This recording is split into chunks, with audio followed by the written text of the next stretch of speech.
Session with Dr. Farid Holakouee.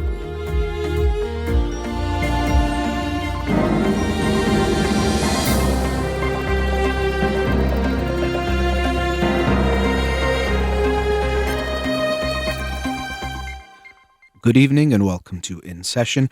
I'm your host, Dr. Farid Holakouee, and I'll be with you for the next hour here on Radio Hamra. Studio number to call in, 310-441-0555. I'm a licensed clinical psychologist, so you can call in with any questions related to clinical psychology, including any emotional or psychological issues, parenting issues, and relationship issues as well. You can also follow me on Twitter or Instagram or like my page on Facebook to get updates on the show or suggest topics or books for the program, and the shows are uploaded at the end of each week to my SoundCloud page and podcast on iTunes. Again, our studio number 310-441-0555. So this is the last show of 2019 that I'll be doing because, and actually Wednesday, which will be January 1st, I won't be doing a show because of New Year's holiday. So have some kind of housekeeping to do because we didn't do shows last week for the Christmas holiday. So there's two books that I'll talk about, but also announce the book for next week. And so for next week, I'm actually reading a classic book, The Little Prince by Antoine de Saint-Exupéry. And I'm sure I classically mispronounced that last name, but I'm sure you're all very familiar with that book, The Little Prince. It's one of those books that on the surface, it looks like it could be a children's book, but it's a very deep book with a lot of meaning to it. So looking forward to reading it. I think I've read it 2 or 3 times before, but to read it again and to talk about that book on next Monday's show. But tonight I'll talk about 2 books, the first of which essentially was the book of the week 2 weeks ago, and then I'll talk about the next book in the next segment. But the book from 2 weeks ago is Permission to Feel by Mark Brackett. Permission to Feel, Unlocking the Power of Emotions to Help Our Kids, Ourselves, and Our Society Thrive. And with those of you familiar with the show probably could see that title would appeal to me, Permission to Feel.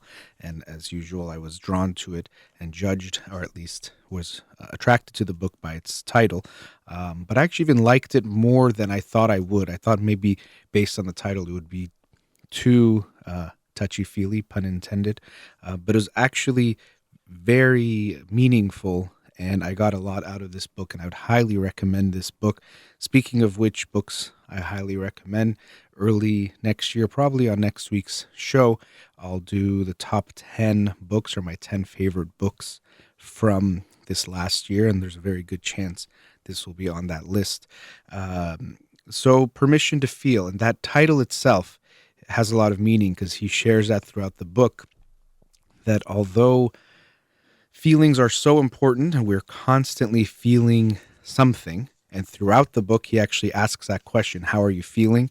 It almost in a way becomes a joke throughout the book because he keeps asking it, but it's to emphasize, first of all, how important that is, to know what we're feeling and to recognize how we are actually feeling in any given moment, but also realizing how often we actually don't know what we're feeling. And so even though we are attached to ourselves, we're within our own bodies and brains, so to speak, we very often aren't aware of what we're actually feeling. We're very out of touch with that. And so this book is saying that we need to first give ourselves this permission to feel, and oftentimes, importantly, it's the adults in our lives that can either give us that permission or take it away. And so he himself, Mark Brackett, who is the director at the Yale Center for Emotional Intelligence, and he's a professor at the Yale Child Studies Center, he shares his own experience being a kid, being bullied, that he was sexually abused, and all the hardships he was going through as a child, but that he was holding so much of those feelings in. And he does share a lot about his uncle Marvin, who was really a key figure in his life, but he shares how important it is for someone to give us that permission to feel, to actually ask us genuinely. Of course, we all ask each other, hey, how are you doing? How are you feeling? In this very general way, but really it's more of just a pleasantry of saying hello that we respond, I'm good, how are you? Or nothing to complain about, or whatever it is we say. But it's really not much of a genuine ask, but really asking someone, looking at them and showing them that you care about how they're feeling. Unfortunately, we don't give them that most of the time. And especially, we don't give people the permission to feel the negative emotions a lot of times, the more unpleasant ones, sadness, anger. Those are less acceptable. If someone asks, how are you feeling? And you say, hey, I'm good, that's acceptable. To say, I'm really sad and had a rough day, that's a little bit harder for most people to accept or want to respond to. So, that title itself is very meaningful, and he shares that. And I was also very touched that Dr. Brackett shared so much of his own experience and that vulnerability. And it is definitely throughout the book, you see different aspects of his life and what he's gone through. And I thought that added a lot to the book, but also was walking the walk, so to speak, that he was being vulnerable and open in a book that's talking about getting people more in touch with their feelings and hopefully being able to open up to each other, open up and respond in appropriate ways. So I thought that was very meaningful throughout the book. You get to see his story, which also helps illustrate the points as well. And so the book also is, in a way, a testament to how important our emotions are, how we're constantly feeling something, how our emotions really drive everything. And I'm almost baffled at times when people downplay emotions, because if we don't realize it, emotions are really why we do everything. Even if someone says, I don't care about feelings, I just care about things and I want to make money. Well, they're at the end of the day, they want to make money because it feels good to them, or they think it will feel good to them and make them happy. So emotions really are driving essentially everything we do, yet they're still given much less importance or attention than they should. And we do that in our lives. We think if we have kids, we should focus on their grades. And the truth is, their grades are important, but what's much more important is how they feel about themselves, how they deal with their feelings, how they deal with things that happen in relationships. Those things are going to be much more important in determining how they will feel the rest of their lives rather than just their grades. And so this is why I often urge parents not to think of themselves as academic managers, which is what you see happening more and more, especially with how competitive schools are becoming and colleges are becoming. Parents think their whole purpose is to make sure their kids have a good GPA and have good grades and extracurricular activities and just create a good college application candidate. And they lose sight of actually developing a whole person or being part of that process. And as he talks about in the book, and I've mentioned before, IQ is often thought to be, or was created in essence to help predict success, or that's one of the ways it's been used as well. If we know someone's IQ, we get an idea of their potential for success. But they're seeing that that falls short of really telling us much. And what's much more important is someone's emotional intelligence, because that's going to determine how well they can work with others, how well they can keep going, that they're not going to burn out as easily, that they will be able to manage themselves and handle themselves. It's much better predictor of even actually academic or professional success, but also just individual interpersonal success, how the person is going to feel in their lives.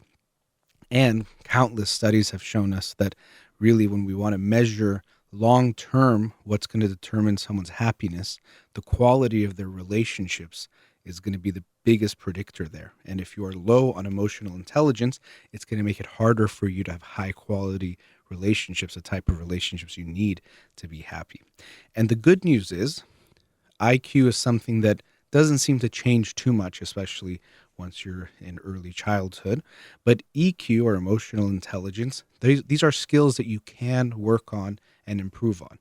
And like any skills, probably people have different starting levels that they have, but we all can work on them and get better at it. That's the very good news.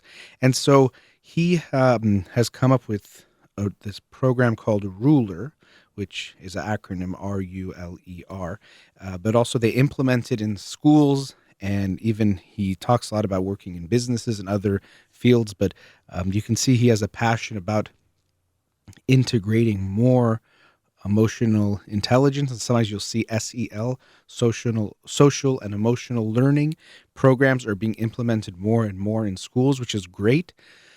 And as he talks about in the book, oftentimes people think, okay, well, we have to do the academic stuff and let's do this emotional stuff, whatever it is, on the side. And that's actually not the way it needs to go. The emotional stuff has to be part of everything. It has to be embedded in the culture of the school, from the teachers, the administrators, in every lesson. It shouldn't just be, okay, 10 minutes a day we talk about feelings. Emotions and relationships and these issues need to be part of every aspect of what's going on. It has to be embedded in the actual educational process. But let me go through his ruler skills or definition for the emotional intelligence that he talks about. So the first skill, the first R, is recognizing. So recognizing the occurrence of an emotion. So this is actually could be in yourself and others, but if we're talking about ourselves, we have to get in touch with ourselves. And so that means we have to ask ourselves. And that's why he asks throughout the book, how are you feeling? So you really have to first make that effort and that mindset of looking inward. I want to know what I'm feeling. I want to understand, which actually is the next one. I want to know what I am feeling at any given moment and also what other people are feeling. So getting in touch with that from our physical aspects of our body that can give us that emotion, from our thoughts, all those types of things. So recognizing is the first R in ruler. Then the U is understanding, which I kind of hinted at before. With that one, they come together in a way, but you try to understand why you're feeling what you're feeling. This is more the why. So the recognizing is the what am I feeling? The U is understanding the why, which is very important. Okay, I'm feeling sad. That's good. But why might I be feeling sad? Oh, you know what? I think it's because my interaction with so and so didn't end so well, and now it kind of put me in a bad mood. Maybe that's why I'm sad.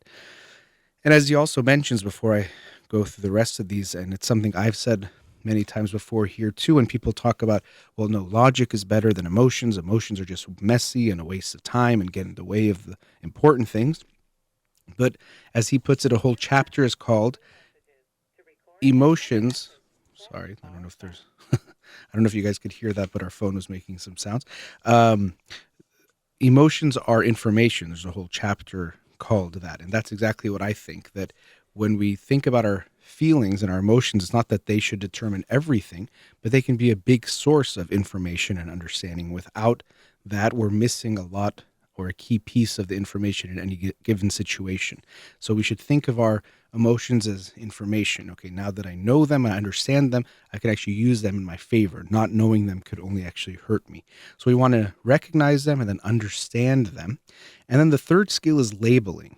And this means actually using a word to describe what you're feeling, or words if it has to be, to really give a more precise description of what you're feeling.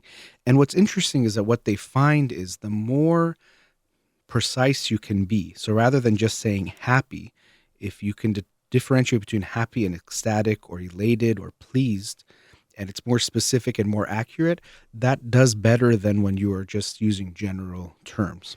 So part of actually developing this skill in the labeling is to improve your feelings vocabulary, the words that you have to describe emotions, that you don't just have a few and you realize there are so many more to them. And so you can develop this skill in recognizing that there are much more, it's much more granular, your feelings. It's not just, I feel happy. You can feel a huge range within that feeling state or around that feeling that makes it very important. And it actually could increase your self-awareness when you're aware of, okay, actually, I'm ecstatic right now. That's what this feels like. And this is something we help our children with too. When they're very young, of course, they're first learning those words from us, but as they get older, even learning those differences, that there's a difference between disappointment versus sadness versus embarrassment. Even though they might all feel kind of negative and maybe they'll think they're the same, they're very different and they can be caused by very different things. So that's the third skill, labeling, which is very important. Now, the fourth skill is expressing. And this is very important because sometimes people think if we're saying feelings are so important, that means whatever you feel, you just express it however you want, whenever you want, and that's okay because that's what you feel. And that's not true at all, because we have to be responsible for how we express our feelings. We can't just say, well, I'm angry, so I hit you, or I did this really bad thing, but I was angry. You're angry, which is very important to acknowledge, but now you have to determine what's the best way to express that based on who you're dealing with, what the context is. Sometimes even the best thing is actually to hold it in to a more appropriate time. That can be the best thing. So it's not always about just expressing it in the moment, but this is a very important skill when it comes to emotional intelligence. And the last one is regulating, which means what do we do with our feelings? So if you have this really big feeling of anger or sadness or whatever, even happiness, sometimes actually, as he talks about, our positive emotions can get us in trouble too. If you're too happy or in too good of a mood, it can actually make you not as aware of negative things. So you might plan in a way that you don't recognize some potential issues in what you're planning.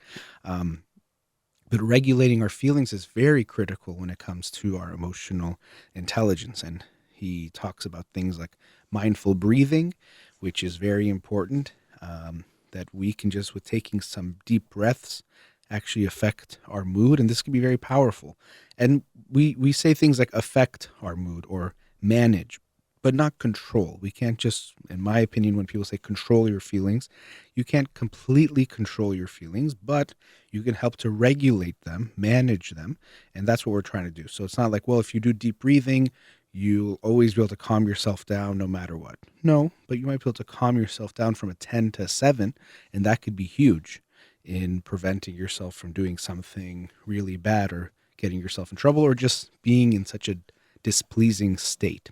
So that can be very important, but also cognitive things that we can do. And he shares something they've developed called the meta moment, which is, first of all, taking a pause.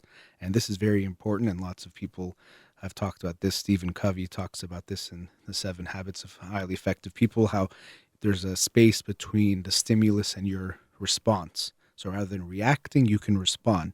But here he's talking about taking a few seconds and maybe even taking a few deep breaths before you react or do something. But also he shares this way of thinking about the best version of yourself. So imagine who you want to be. Let's say if you're talking about being a parent, and you ask yourself, how do I want to be as a parent? Or how, if I was being my ideal self as a parent, how would that be? Now, you're never going to always, we can't always be that perfect version of ourselves, or we'll never be perfect, but it can be a way of just taking some time to see your best self, imagining that best version of yourself, how you would like to act and respond in this situation. And that can be helpful in those moments. But the book, of course, has a lot more about these different skills, and then also talking about using ruler and using this emotional intelligence framework in the schools, at home, in the workplace. And I really did enjoy the book, and even looked into his program and seeing how I could learn more about it, because I think it's so important. And if your kids are in a school, I would really recommend seeing what kind of emotional intelligence, what kind of, sometimes, as I mentioned, they call it social emotional learning. They have different terms for it, but how they incorporate this into your children's curriculum and in the school itself, because I think it's almost a no-brainer that we put this in every school, some format of emotional intelligence being a part of really everything, because if we don't do that, we're doing a huge disservice to our children and educating them, because we're not just educating them about knowledge in certain fields, we're helping them develop into human beings, into adults. And that means also developing their social, emotional sides, which even are more important than the academic subjects. So it's something to think about, but also, as the title itself says, permission to feel. Ask yourself, do I give my children the permission to feel? Do I give them that option? And then even with ourselves, do we give ourselves that permission to feel, which I think is very important to think about as well. So great book, highly recommended, Permission to Feel by Mark Brackett. And after the break, I'll be talking about The World According to Mr. Rogers, important things to remember from Fred Rogers. We'll be right back.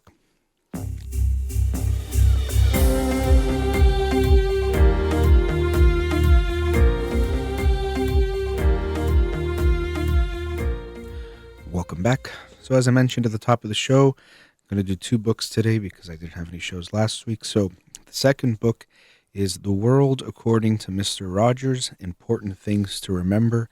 And this was created, I believe, in 2003, shortly after his death, but compiled from speeches and writings that he had. So it's in his own words. Some of them actually are songs that he used from his show, but covering a few different broad topics. And you've probably heard me talk about him before, but he is one of my heroes, Fred Rogers. I remember as a kid watching the show and liking it, but actually grew to admire him more and more as I got older myself. So I remember him from my childhood and really loved watching his show, but respected him more as I've gotten older and seen the great work he has done for really decades and what he contributed to so many people's childhoods, and that to me is very important. And I'll get to that and actually sharing some of his quotes related to that as well. So the different chapters include the courage to be yourself, understanding love, the challenges of inner discipline, and we are all neighbors. And so basically the quotes and things get divided into those types of categories. And so what I really admire about Fred Rogers was that he made a big impact in the world, but really by doing it in what might be seen as an unconventional way. He didn't try to make a big splash or do things in a way that would become very popular. Especially, I think now that message is so important because people become famous for a lot of times the wrong things. And everyone, but especially the younger generation, could be so focused on how can I get more likes and follows and how can I do something that goes viral. Not to do something meaningful that goes viral, not to do something that because it has a big impact it goes viral, but just something, anything that can do that. And even you see people doing really stupid things, really hurtful things. Even there was the rapper Drake had this girl in her video, and it turned out she had gotten famous. Now, he didn't pick her necessarily for this. That part I won't get into. I'm not blaming him for that or talking about that part, but for throwing a chair from like the 40-something floor of an apartment unit in Toronto. And it landed on the road or landed somewhere on the floor. Didn't hit anyone, but of course could have really even killed someone or multiple people or created even multiple deaths by landing on the road. And in a way, she's famous, and that's kind of what she probably wanted. And I think that's so sad that we see that people are just looking for a way to get famous, and sometimes they really do. And it keeps promoting this mindset that just try to get famous whatever way you can, just by doing something outrageous or crazy because it might go viral, and then you'll get that attention, maybe get 15 minutes of fame, maybe it'll stick longer than 15 minutes. And I think that's very heartbreaking. But you see that Mr. Rogers was in a way the opposite of that. He did everything unsensationalized. He just did what he thought was meaningful, good work. Even on his show, he did something which can seem so crazy if you're thinking of making exciting television, but just letting a clock go for a minute and saying this is how long a minute is. So in a way, showing kids this is kind of how time passes. So you understand, let's say your parent says it's 5 more minutes, this is 1 minute. And just was nothing but the clock going for 1 minute. But to me, that's something I admire about him. And also that he created such a big change in the world and had such a big impact just by being kind and being good. Of course, he was also very brave, as his wife talks about in the opening of the book. He was courageous because, again, these ideas he had were not always so popular when it came to TV, and especially he was making programs when there was fast-moving cartoons with lots of flashes and lights and sounds, but he did none of that. He wanted to create what he thought was meaningful TV, and he really believed in it. And that's also something I really admire about him, is that he did what he really believed in. He stuck to his principles and had a huge impact in the world. And also just his kindness and demeanor and character, I think, is something very admirable as well. So I thought I would share some of the passages or quotes that they have in the book. Some are longer, some are shorter, and share some thoughts on those. Here's one. When I was a boy, I used to think that strong meant having big muscles, great physical power. But the longer I live, the more I realize that real strength has much more to do with what is not seen.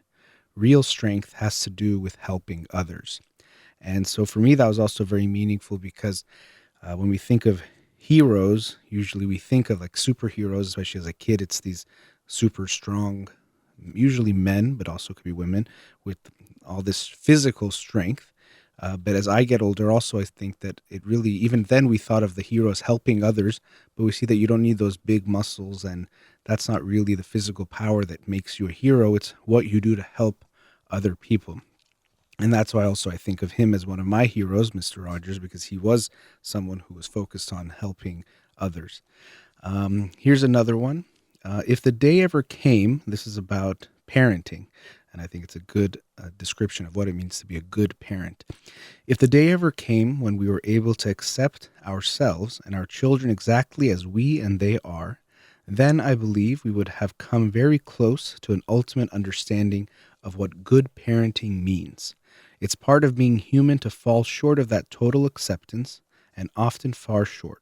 But one of the most important gifts a parent can give a child is as the gift of accepting that child's uniqueness. And I really liked that sentiment, that to accept your child as they are. And also, as he says, very importantly, it's hard for you to do that until you accept yourself as you are and to see yourself. And so that part is actually very challenging. And as we often say, when you want to be a good parent, until you really are dealing with your own things, until you fully loved yourself and understood yourself, it's hard for you to give that love to your child. Now, this next one, and these are all in the categories of understanding love, but this is one that's very important for me and one that I talk about related to crying and letting others cry, and what we usually say when someone is crying. People have said, don't cry to have other people for years and years. People have said, don't cry to other people for years and years. And all it has ever meant is, I'm too uncomfortable when you show your feelings. Don't cry. I'd rather have them say, go ahead and cry. I'm here to be with you. And I love that because that's so in line with what I think and I've seen myself. Usually when we tell someone not to cry, it's not for them, it's for ourselves. We can't handle it.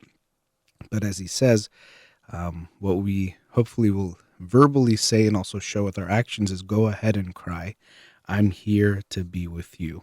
And to me, that was quite beautiful. And so the book is filled with these kind of mostly short types of quotes and things that he said about these different topics that I thought were quite lovely. Some of them are longer, so I won't get to all of them, but even some have to do with disagreements and how even in a family, it doesn't mean since you love each other, you won't have fights or that you won't even be upset with each other and not want to be friends with each other in that moment. But we want to show them that that's okay. Show our kids that it's okay to have conflicts and disagreements.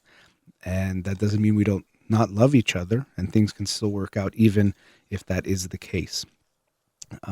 Moving to, this is still in the understanding love, listening. This is what I like. He had a few quotes on listening, and that was something when you see Mr. Rogers, you see what listening really means. It's not just about hearing the words, because when you would see him interact with a child, he would look at them in such a way that he was taking them in fully as a human being and seeing and hearing all of them.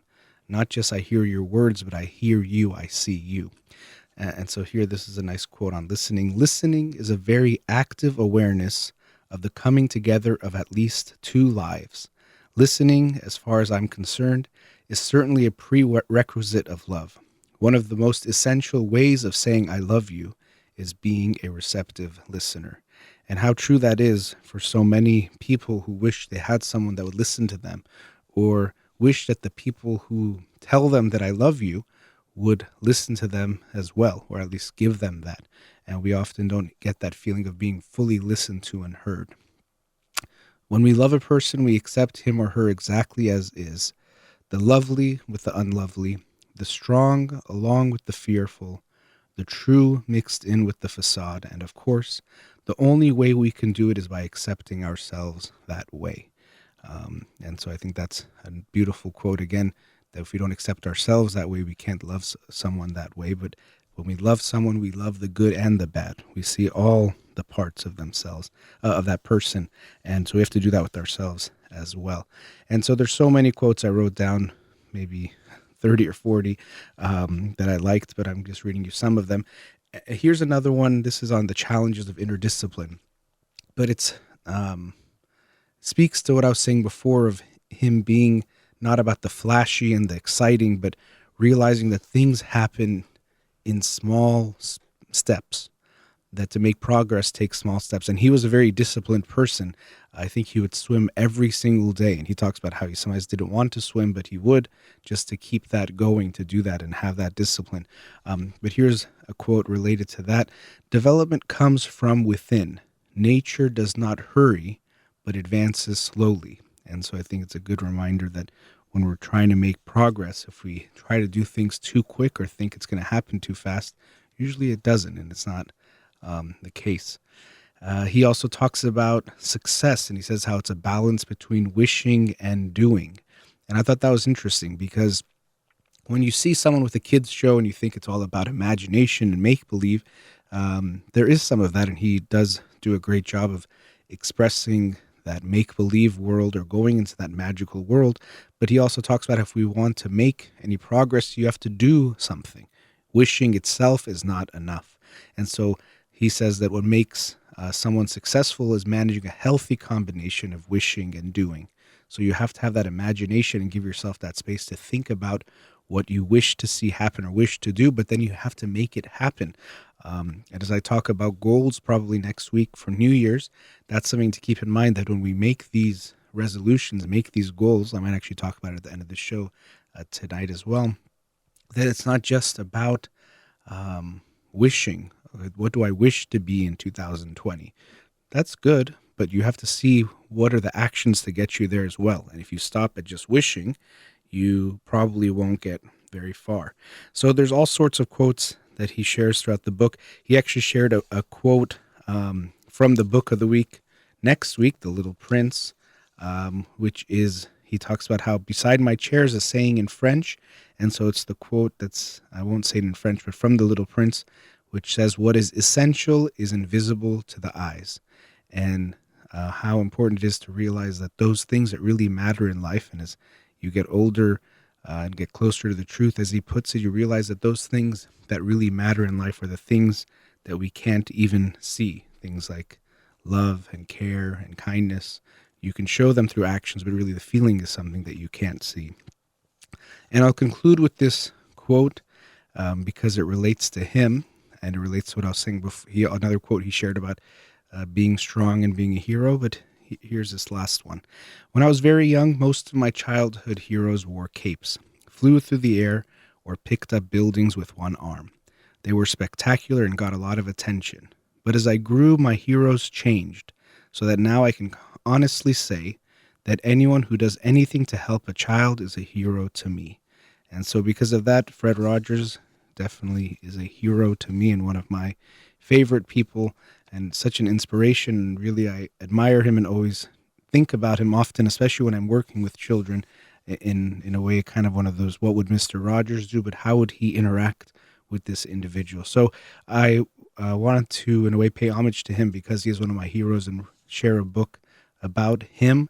I know there's the movie out. I actually haven't seen it, where Tom Hanks plays him. I haven't seen that yet, but I really did enjoy this book. That was The World According to Mr. Rogers, Important Things to Remember, and it's from Fred Rogers' writings himself.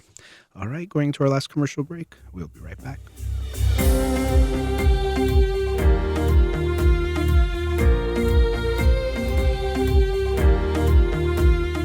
Welcome back.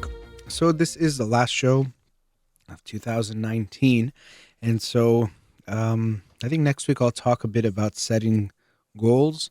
I'm sure people are already setting New Year's resolutions, and you already see a lot of posts about them. And actually, I wanted to talk about one of those things that people post, or one of those hashtags or phrases that comes up a lot, which is New Year, New You. Or New Year, New Me, New Year, whatever you want to say. New Year, New You. And it always rubs me the wrong way when I see that. I mean, I think it sounds nice, and like a lot of things, people base it on how it sounds, and it sounds exciting.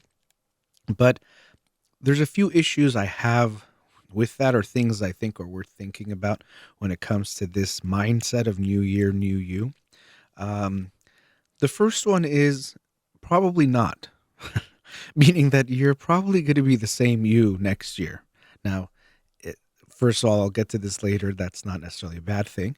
But this idea that we sometimes have that magically, when as if we're Cinderella reversing at midnight, instead of like turning back into this ugly version of ourselves, we turn into this beautiful, perfect version of ourselves right at midnight, it is not very likely. You're probably going to be more or less similar or the same to how you were, but that's not all bad. And so, one of the reasons why we do this, one is, of course, we're just hopeful, or we can go into a place of magical thinking where everything's just going to work out or everything is going to change next year. But we also see in research, neuroscientists will find that when people think about their future self, the part of their brain that gets activated is as if they're thinking about someone else, not themselves. It's like a third person. So it's not like we're thinking about me, Farid, in February of 2020. In a way, my brain thinks of it as a different person. And so that's why sometimes it's easier for us to imagine that person being so different from us, especially being better than us. So a lot of times people think, okay, today I'm going to just rest and do nothing. But then starting Monday morning, I'm going to wake up at 6 every day and read for 3 hours from 6 a.m. to 9 a.m. Then I'm going to go to class. Then I'm going to come out and read for 2 more hours. And I'm going to do that every day for 2 months or whatever it is. And we make this crazy goal because in that future self, we have this idea that we're somehow different and we're going to be so much better, that you won't be the same person that has a hard time, let's say, getting out of bed before 8 a.m. most days. So how are you going to wake up at 6 every day? But it's like you're a different person. So it could be whatever your goal is, exercise, diet. We have these mindsets that we're going to somehow be so different in the new year because we, in a way, are imagining a different person is going through those steps or will have to go through those steps. But you have to remember that you will be carrying yourself into the new year.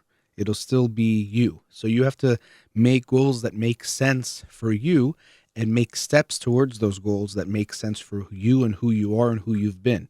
I'm not saying we can't change, we can't grow, we can't do different things. Of course we can.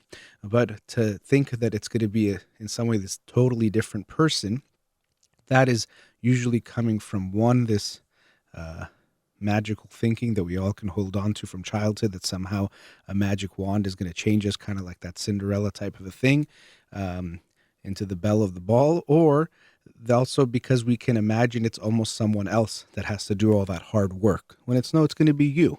And if it was hard for you to do that work this year, it doesn't mean next year it's going to be so easy. It still will be a challenge. Another issue I have with New Year, New You is that it somehow implies this you is not very good, that you're somehow not accepting you as you are. And actually, there was several quotes I shared, and there was probably more of them in the book, by Fred Rogers, where I was talking about how really when we love someone, we accept them with their good and their bad and who they are.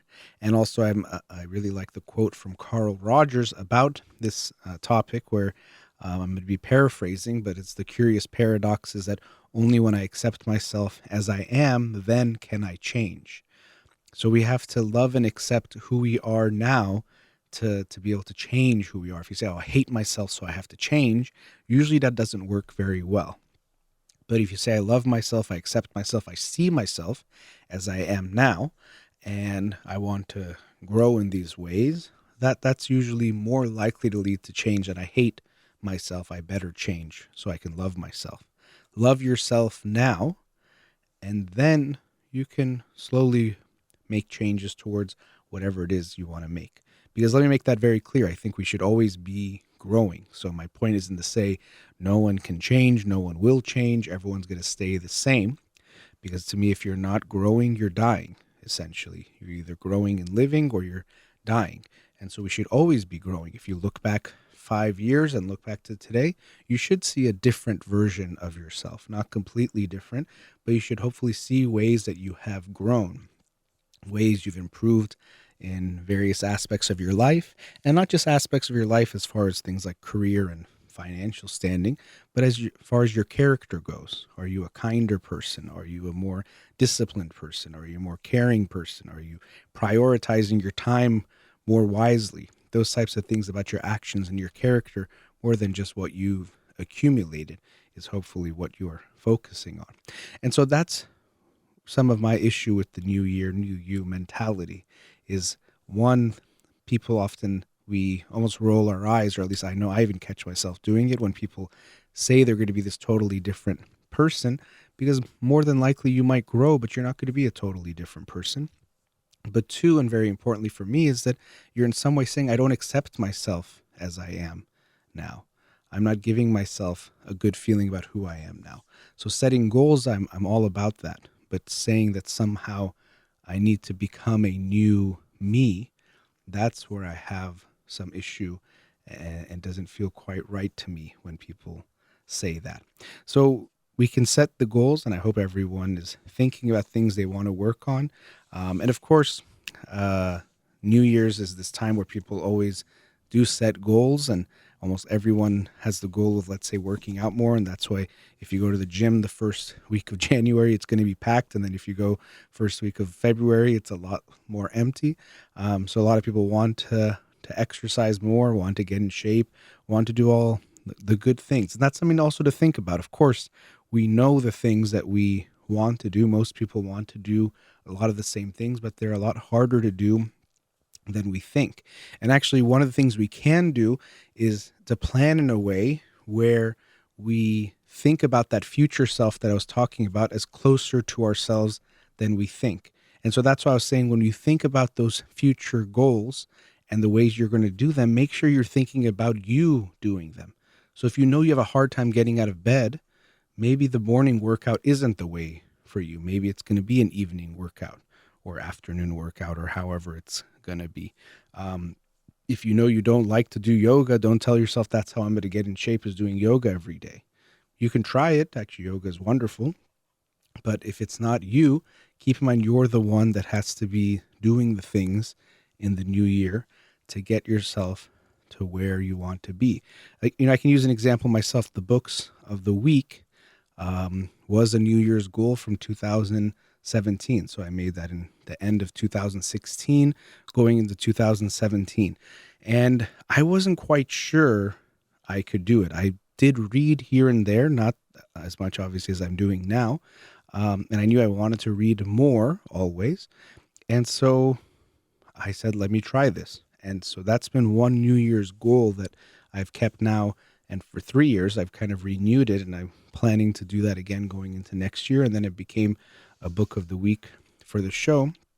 But it was in a way consistent with who I was.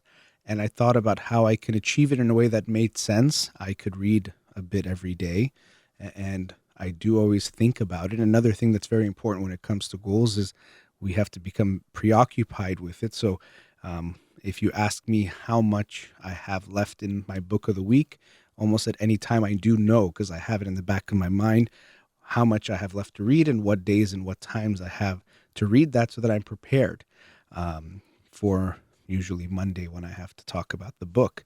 And as I mentioned before, the accountability is another great way to help us achieve those goals as well. So I know that I have to be ready to talk about the book on this show. So I have to read it and read it pretty carefully so that I can do that. So those things also help me. But I made that as a goal that was consistent in a way with who I was, and I understood myself, and it was challenging and wasn't guaranteed I would be able to do it.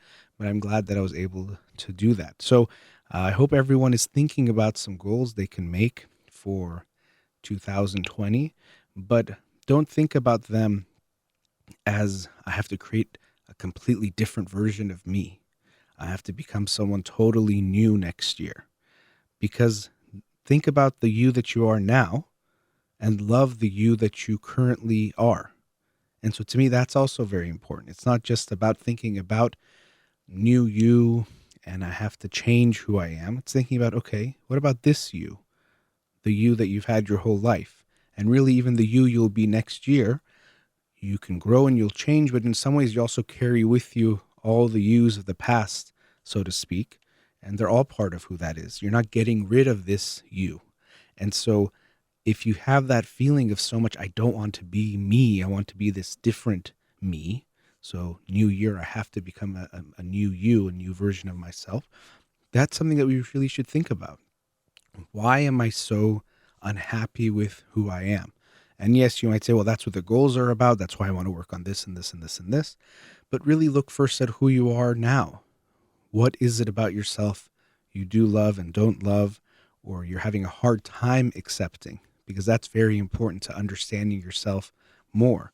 The first book I talked about today, Permission to Feel, understanding why you're feeling that way.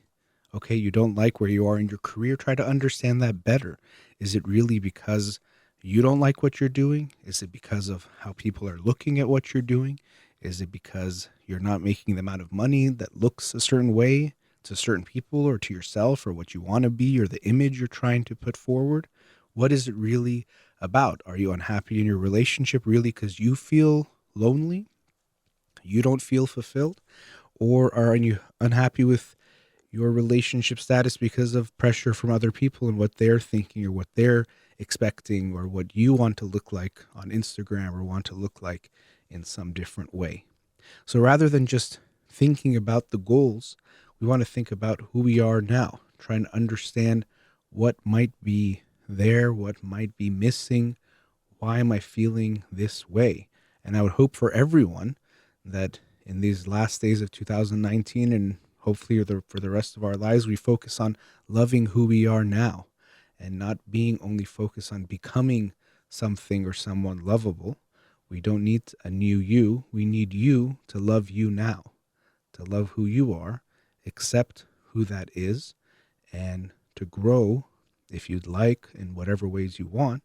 You can continue growing, but it's going to be this same you. There's not a new you that's going to magically appear, and that's actually a good thing.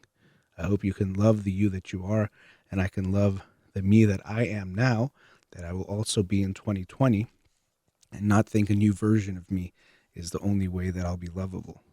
Today me is lovable too. So that brings us to the end of this last show of 2019. I'll announce the book of the week, which I'll talk about next week in the first show of 2020. It sounds kind of crazy to be already almost in 2020. The Little Prince by Antoine de Saint-Exupéry. I'm sure I'm saying that wrong, but I'm sure you're all very familiar with that. Le Petit Prince, The Little Prince. Very much looking forward to reading this again and sharing it with you next week. And as always, it's such a pleasure to get to do this show and talk with all of you and the feedback you all give me. So for another year, it's been a pleasure of mine to do this show. And as always, as is almost always the case on Monday nights, Amir is here with me. Amir, thank you for all of your dedicated work and service in here to make sure I sound good, or as good as I can each night. That brings us to the end of tonight's show. So to everyone listening, have a happy new year. Look forward to being with you early in 2020. Have a good night.